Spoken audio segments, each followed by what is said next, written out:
Hi, I'm Ann Beal, and this is why I write. I write to communicate a specific viewpoint. I do not know any writing that doesn't express the writer's view of the world, their biases, their judgments, their perceptions of people, and their ideas about life. I am purposeful in trying to express what I believe about the world to a wide audience. And as such, I have spent a great deal of time working on clarity because the first job of writing is to make our prose understandable. When I was in graduate school, I worked with a very famous professor in my field. Early in my training, he said, "You have a writing problem. You need to be clearer. Don't sound intelligent, be intelligent, and let your writing showcase your ideas." I took that advice to heart and spent more time creating good ideas and less time on flowery intellectual language that obfuscated what I was trying to say. That same professor once attended a seminar of a very noted person in our field. Sitting in the front sandwiched between two graduate students, I had difficulty understanding the seminar.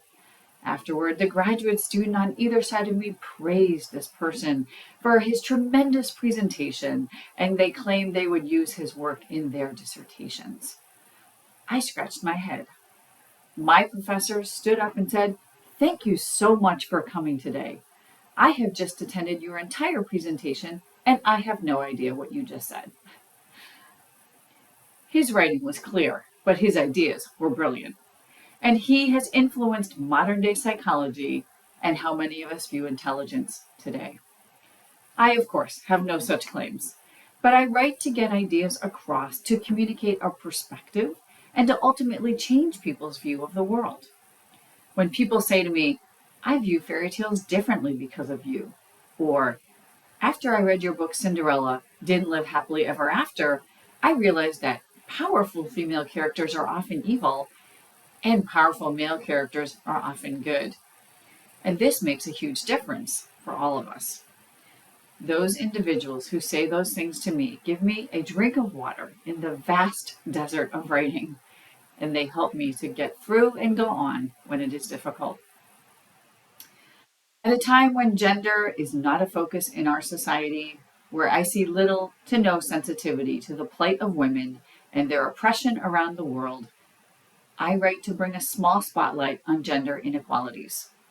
In fairy tales and folk tales around the world, I write about how I discovered that male characters break the rules and are largely unpunished or rewarded when they do so, but when female characters break the rules, they are severely punished for their transgressions. These stories have a profound impact on little boys and little girls, as well as on the culture at large.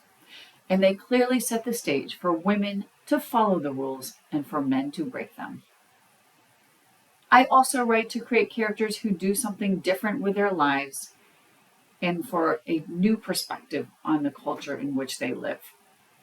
My current project has a female character who examines how fairy tales have influenced her perception of relationships and potential mates. I hope that my work will help others make sense of the world in which they live, and that it will make some of the dark, confusing, murky parts of their lives clearer. That is why I write.